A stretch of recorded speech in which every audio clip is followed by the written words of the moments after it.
ఓం శ్రీ మాత్రే నమః. Welcome back to my channels. Lakshmidevi కటాక్షాన్ని పొందాలని అందరూ ఎంతో ప్రయత్నిస్తూ ఉంటారు.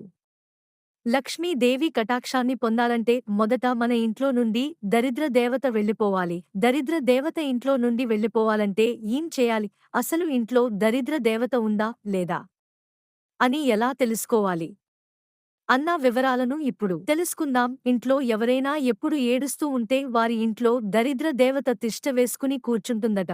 అలాగే ఇల్లు అశుభ్రంగా ఉండి వాసన వస్తూ ఉంటే కూడా ఇంట్లో దరిద్ర దేవత ఉంటుందట. ఎవరి ఇంట్లో అయితే డబ్బు నిలవదో అలాగో ఇంట్లో ప్రతిరోజు ఎవరైనా అనారోగ్యంతో బాధపడుతూ ఉంటే అలాంటి వారి ఇంట్లో లక్ష్మీదేవి లేదని అర్థం.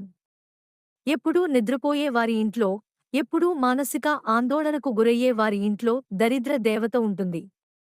శుభకార్యాలు జరగని ఇండ్లల్లో, భార్యాభర్త మధ్య గొడవలు జరిగే ఇండ్లల్లో ఖచ్చితంగా దరిద్ర దేవత ఉంటుంది.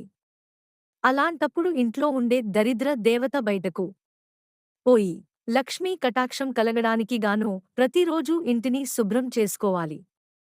నిత్యం దీపారాధన చేస్తూ ఉండాలి. అలాగే ధూపాన్ని కూడా వేయాలి.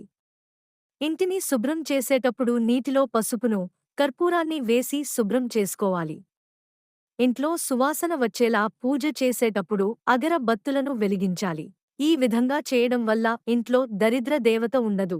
Thanks for watching. ఈ వీడియో గనుక నచ్చినట్టు అయితే ఒక లైక్ వేసి మీ ఫ్రెండ్స్ కి షేర్ చేయండి. అలాగే జై శ్రీకృష్ణ అని ఒక చిన్న కామెంట్ చేయండి.